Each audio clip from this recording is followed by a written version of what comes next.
Assalamualaikum warahmatullahi wabarakatuh. Perkenalkan, kami dari kelompok 1 ingin mempresentasikan hasil dari pengerjaan proyek UTS kami berupa web interaktif yang berisi tentang dashboard penjualan saham yang beranggotakan Sri Cahyani, Dini Aprilia, Najwa Laila Farsha, Emriti Alsultani Lintang, dan juga Ahmad Afif Raihan. Jadi yang pertama akan disampaikan oleh saya, Najwa Laila Farsha. Langkah pertama yang dilakukan adalah mengimport library. Yang pertama ada import Streamlit SSD. Import Streamlit ini merupakan framework yang berfungsi untuk membangun tampilan web interaktif. Lalu import Pandas. Nah, Pandas ini berfungsi untuk memanipulasi data dan menganalisis data dalam bentuk data frame. Lalu yang selanjutnya ada NumPy. Nah, NumPy ini digunakan untuk operasi matematis. Yang selanjutnya yaitu Matplotlib yang digunakan untuk visualisasi grafik. Nah, Seaborn juga sama untuk membuat visualisasi grafik. Dan yang terakhir ada Plotly.express SPX. Nah, ini tuh digunakan untuk membuat grafik interaktif seperti line chart atau bar chart. Selanjutnya ada membuat navbar. Nah, st.sidebarHeader ini judul untuk navbarnya. Lalu page st.sidebar.radio. Nah, ini tuh digunakan buat membuat radio button di sidebarnya. Nah, pilihannya ada dashboard umum, dashboard filter, sama dashboard keuntungan. Lalu ini untuk memuat dataset. Nah, DF ini data frame, pd.read.csv ini untuk memuat file CSV-nya. Nah, kami menggunakan file CSV yang berjudul penjualan saham.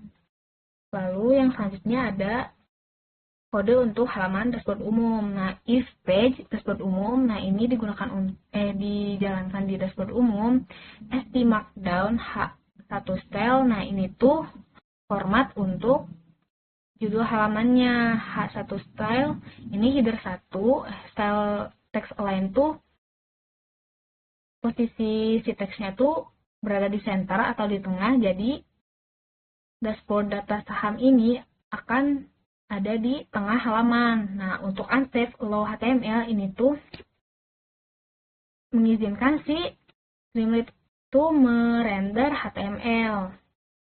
Lalu yang selanjutnya ada st.subheader informasi data frame. Nah, ini tuh subjudul di halaman dashboard umum yang berisi teks informasi data frame, lalu teks tambahan yang berisi berikut ada informasi keseluruhan dari dataset.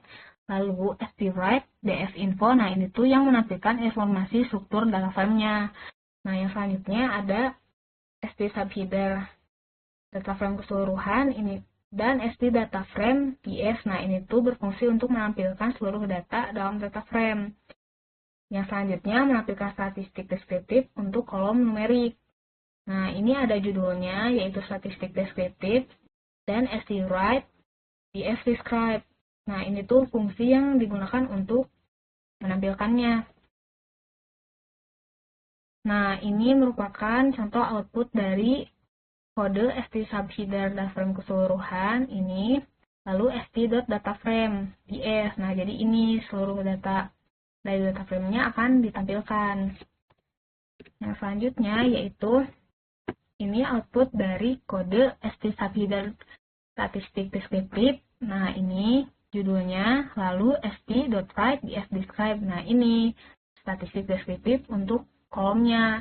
Ada count, mean, standar deviasi, minimalnya, 25%-nya berapa, 50% dari keseluruhannya berapa, 75% dari keseluruhannya berapa, lalu ada max. Berdasarkan kolom harga saham, volume perdagangan, dan juga keuntungan. Nah, ini merupakan output keseluruhan dari dashboard umum. Di sini ada navbarnya, ini judul untuk data yang ditampilkan.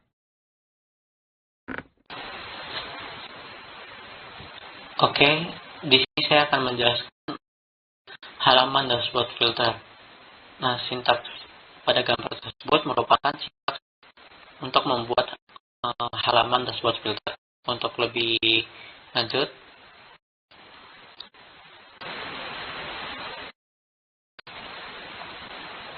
pada ini sintaks pada gambar dia merupakan sintaks untuk kita membuat filter data. Nah, st.header filter itu kita membuat header dengan namanya itu filter, terus company sama dengan df kolom perusahaan .unique, dimana itu untuk mendapatkan perusahaannya. Itu kita membuat variabel sama dengan st.bar variabel company. Itu kita membuat sebuah filter. Nah, pada gambar di atas kita akan menambahkan filter rentang waktu, yaitu min date, max date, itu untuk variabel waktu awal, terus max date waktu akhir.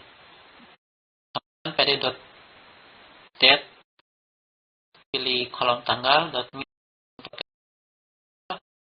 .max-nya itu yang tanggal akhir atau batas akhirnya. Setelah kita membuat, nah di sini kita akan membuat start sama dengan st.sidebar.date input, pilih tanggal awal, variabel min date. Nah, itu untuk memilih awal kita. Terus untuk tanggal akhirnya, di sini kita buat variabel end date sama dengan st.debar.date input, pilih tanggal akhir, variabel itu untuk input memilih tanggal.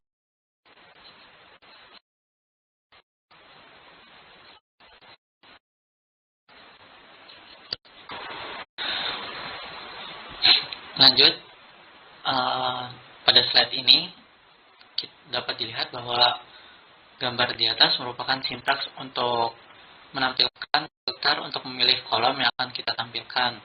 Karena kolom kita gunain fungsi multi select, pilih kolom yang akan ditampilkan di grafik dengan opsi harga saham, volume perdagangan, keuntungan. Terus untuk defaultnya volume perdagangan dan keuntungan. Bawah merupakan output dari sintaks tersebut. Lanjut.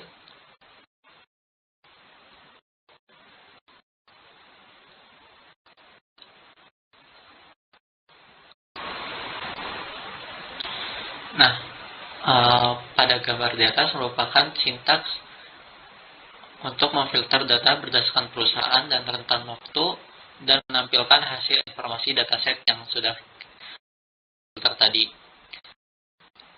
Di sini kita menggunakan filter df sama dengan df, kita gunain kolom perusahaan, terus tanggal kita awal, date, terus untuk akhir atau tanggal akhir di tanggalnya, terus ini menampilkan informasi dataset yang telah difilter. Kita gunakan subheader dengan itunya informasi, terus st.write dataset ini berisi data saham dari perusahaan, itunya select company yang telah kita buat, itu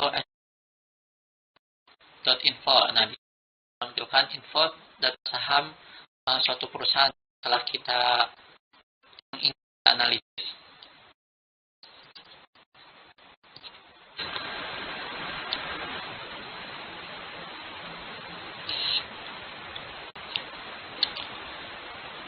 Oke, pada slide ini pada gambar di atas merupakan sintaks untuk menambah kolom, untuk kolom tahun, kolom bulan, dan membuat format. Nah, merupakan output dari atas.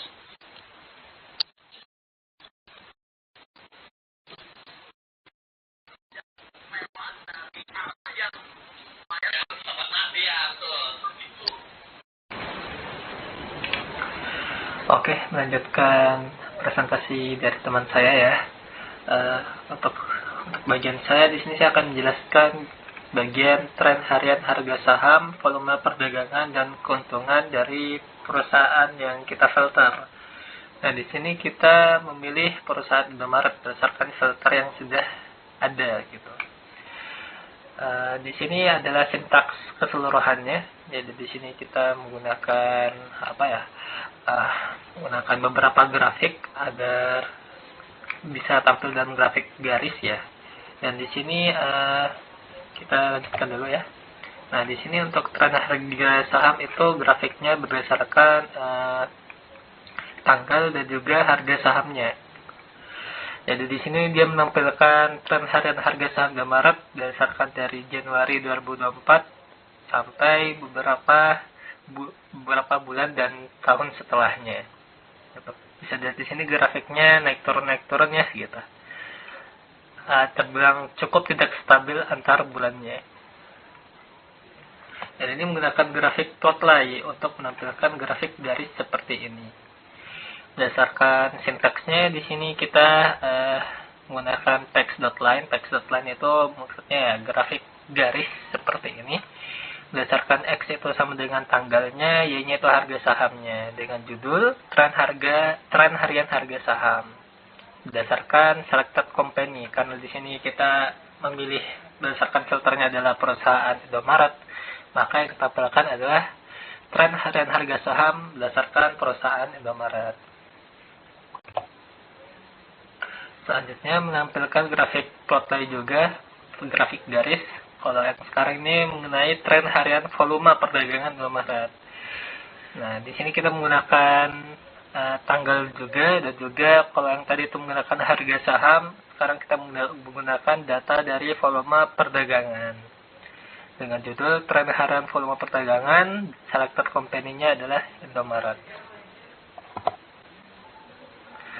Terus yang selanjutnya menampilkan grafik keuntungan, tren harian keuntungan Indomaret, yaitu dengan sama juga seperti tadi px.line untuk menampilkan grafik garisnya dengan X sebagai tanggal, Y sebagai keuntungan, dan dengan judul tren harian keuntungan.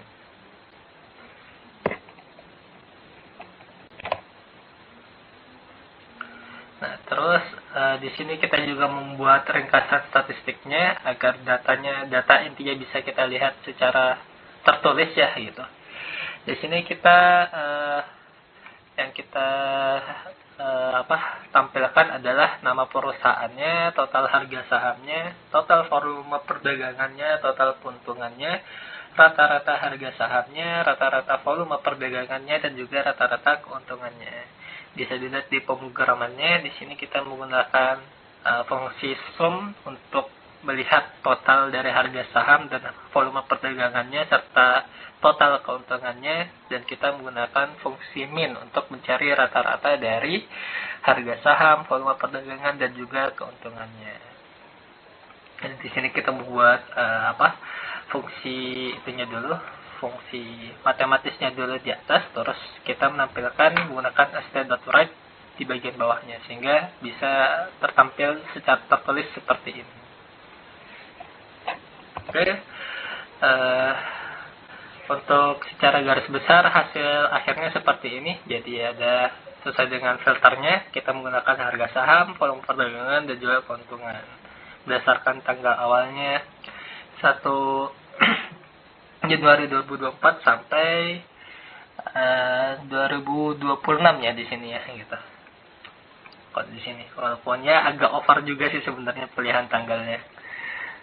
Terus ini hasil dashboardnya, ada informasi datasetnya seperti ini, dan juga ada ringkasan statistiknya seperti ini. Dan ini untuk grafik garisnya. Ada 3 seperti ini. Misalnya berdasarkan harga sahamnya, volume perdagangannya, dan juga keuntungannya. Oke, sekian dari saya. Lanjutkan, nanti teman saya akan melanjutkan untuk bagian selanjutnya. Baik, di sini saya akan menjelaskan bagian codingan halaman dashboard keuntungan.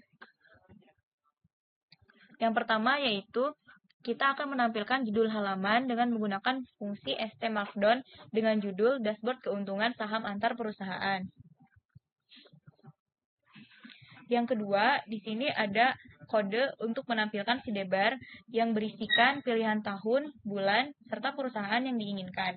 Yang mana di sini kita untuk filter datanya menggunakan PD to datetime, dan juga dalam input untuk memilih tahun dan bulan kita menggunakan fungsi select box untuk year dan month, sedangkan untuk perusahaannya kita menggunakan fungsi multi select.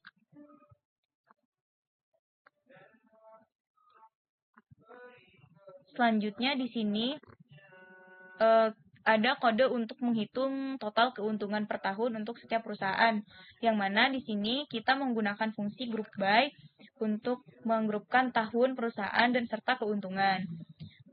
Dan dalam menampilkan keuntungan dari setiap perusahaan tersebut, kita memilih untuk menampilkannya dalam bentuk tabel.